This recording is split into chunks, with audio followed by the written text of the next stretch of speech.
Dear friends, आज हम लोग एलिप्स के डिफरेंट पार्ट्स के बारे में समझेंगे। तो हमारे पास में दो तरीके के एलिप्स होते हैं, एक हॉरिजॉन्टल ओरिएंटेशन में और एक वर्टिकल ओरिएंटेशन में। हॉरिजॉन्टल ओरिएंटेशन में जो हमारा मेजर एक्सिस होता है वो अलोंग एक्स एक्सिस और minor axis along Y axis. Vertical orientation में जो हमारा माइनर एक्सिस है वो अलोंग एक्स एक्सिस मिलेगा और जो मेजर एक्सिस है वो अलोंग वाई एक्सिस। सबसे पहले हम बात करते हैं यहाँ पर सेंटर की। तो centre of ellipse is the point where major diameter and minor diameter of the ellipse intersect at right angle। तो ये पॉइंट जो है, हम अगर फिगर में बात करें तो ये सी है। C is the centre of the ellipse और इसके कोऑर्डिनेट की बात करें तो 0,0 हो जाएगा। इसके कोऑर्डिनेट हो गए students.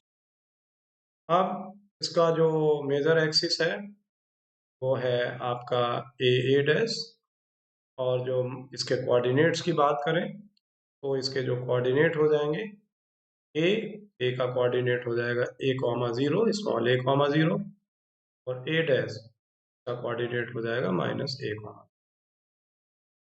According to this standard format of the ellipse. तो फिगर पर जब हम बात करेंगे, फिगर पर जो ए है इसके कोऑर्डिनेट हो जाएंगे a,0 और ये जो है ये -a,0, ये आपका मेजर एक्सिस। इसी तरीके से अगर आप बात करेंगे यहाँ पर माइनर एक्सिस की, तो माइनर एक्सिस है हमारा बी डैश। इसके जो कोऑर्डिनेट होंगे बी जो है उसके कोऑर्डिनेट हो जाएंगे 0,b और बी डैश है इसके कोऑर्डिनेट हो जाएंगे 0,-b। अगर हम लोग फिगर पर बात करेंगे इसकी कि ये जो है ये 0,b है और ये जो बी डैश है ये 0,-b।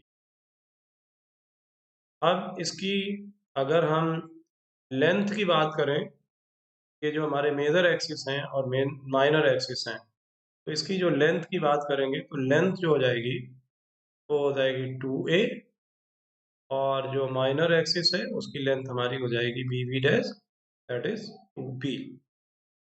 इसके बाद आती है इसेंट्रिसिटी और फोकस। तो सबसे पहले हम बात कर लेते हैं यहाँ पर फोकस की। ये जो फोकस है ये एस है और ये इसका सेकंड फोकस है एस डैश।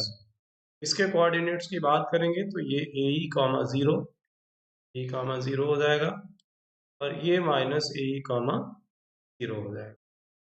ये एस और एस डैश के कोऑर्डिनेट्स हैं। तो अगर हम इसकी फोकाई की बात करेंगे here, तो फोकाई हमारी हो गई एस।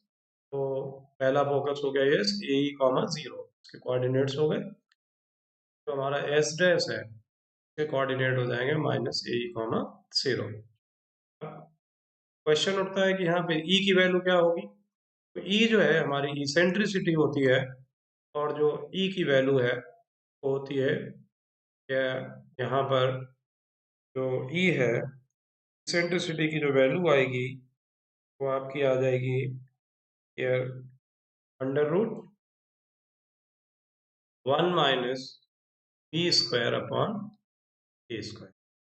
ये जो है ये हमारी इसेंट्रिसिटी की वैल्यू आ गई। ये इसेंट्रिसिटी हो गई है। तो eccentricity of the ellipse 1 minus minor axis major axis and then whole square. इस वे ऑल्सो यू कैन। उसके बाद यहाँ पर आती हैं वर्टाइसिस। तो जो हमारा इलिप्स है कि जो वर्टाइसिस होंगी वो आपको हम पहले ही लिख चुके हैं, ए और ए डैश के जो कोऑर्डिनेट्स हैं। अब आती है डायरेक्ट्रिक्स। तो जब हम डायरेक्ट्रिक्स की बात करेंगे तो सबसे पहले समझ लें कि डायरेक्ट्रिक्स क्या होती है। तो जिस तरीके से हमने डेरिवेशन में समझा था इसमें कि डेरिवेशन में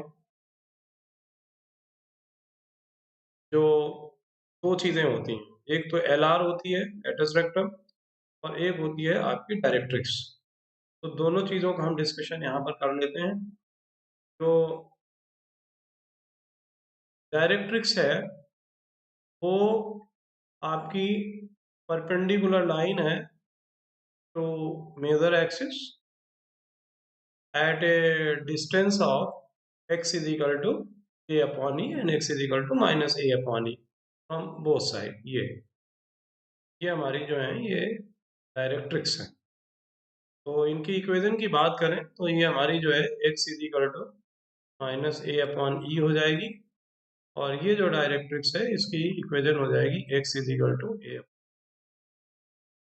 इसके बाद आती है हमारी लैटिस रेक्टम। तो जब हम एल आर की बात करेंगे, एल आर हमारी जो होती है ये कॉर्ड है एक तरीके की, लेकिन ये कॉर्ड फोकस से जाती है और परपेंडिकुलर टू मेजर एक्सिस। दूसरी हमारी ये एल आर है, ये है एक्चुअली कॉर्ड ही, लेकिन this cord is special cord passing through the focus and perpendicular to this major axis is known as LL dash, here LL dash, and you can say other side here L1 and L1 dash। तो ये जो हमारी latus rectum है, हम इसके ordinate की बात करते हैं और इसके लेंथ की बात करते हैं। तो जब हम इसके कोऑर्डिनेट्स की बात करेंगे तो आप यहाँ पाएंगे, देखिए कि जो हमारी एल आर होती है के जो कोऑर्डिनेट होते हैं, coordinates of L R, coordinates of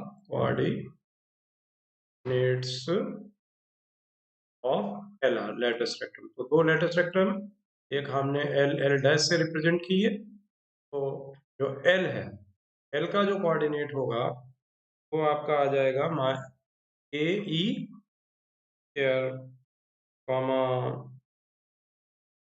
B square upon a is, and L dash का जो कोऑर्डिनेट हो जाएगा a comma minus b square upon a. और दूसरी हमने जो एल आर ली है, वो लेटिस रेक्टम जो ली है वो हमारी है इस आपके फिगर में L1 L1 डैश। तो यहाँ पर जब L1 के कोऑर्डिनेट्स करेंगे तो minus A E comma B square upon A, and L1 dash की बात करेंगे minus A E comma square upon A square minus. ये 4 पॉइंट हमारे। और इसकी जब लेंथ की बात करेंगे तो एल एल डैश की जब बात करेंगे तो लेंथ तो दोनों की सेम ही होगी, तो बी स्क्वायर अपॉन ए, और L1 और L1 डैश दोनों की ही लेंथ सेम हो जाएगी 2b square upon A, length will remain same. अब यहाँ पर एक टर्म और आता है फोकल कॉर्ड। तो फोकल कॉर्ड क्या होती है? अ cord of the ellipse passing through it's focus, right? So chord passing through the focus, right? Any chord passing through the focus. And here on the figure, we would like to see that जो हमारा ये focal point है S और S1, और कोई point अगर हम यहाँ लेफ्ट पर ले लेते हैं, देखिए ये हमने कोई पॉइंट ले लिया है एलिप्स पर, कोई भी पॉइंट ले लीजिए, मान लिया हमने यहाँ पे P। तो ये जो पहला फोकस है इसकी डिस्टेंस P से, और दूसरा इसकी डिस्टेंस यहाँ से। तो इनका सम जो है हमेशा 2a के बराबर होता है, हमेशा। तो एक चीज़ ये भी समझ लेंगे आप लोग कि तो हमने S P plus S dash P, इसका जो डिस्टेंस है that is always equal to length of the major axis. ये हमेशा 2a के बराबर होता है, यानी focal distances of a point sum of the focal distances of the. ये कुछ हमारे इसमें मेजर डेफिनेशंस थी। उम्मीद है आपको अच्छा लगेगा और एक रिक्वेस्ट भी है आप लोगों से, आप अपने मित्रों को शेयर भी करें, जिससे कि ज़्यादा लोगों का फ़ायदा हो सके और एजुकेशन को एन्जॉय करें।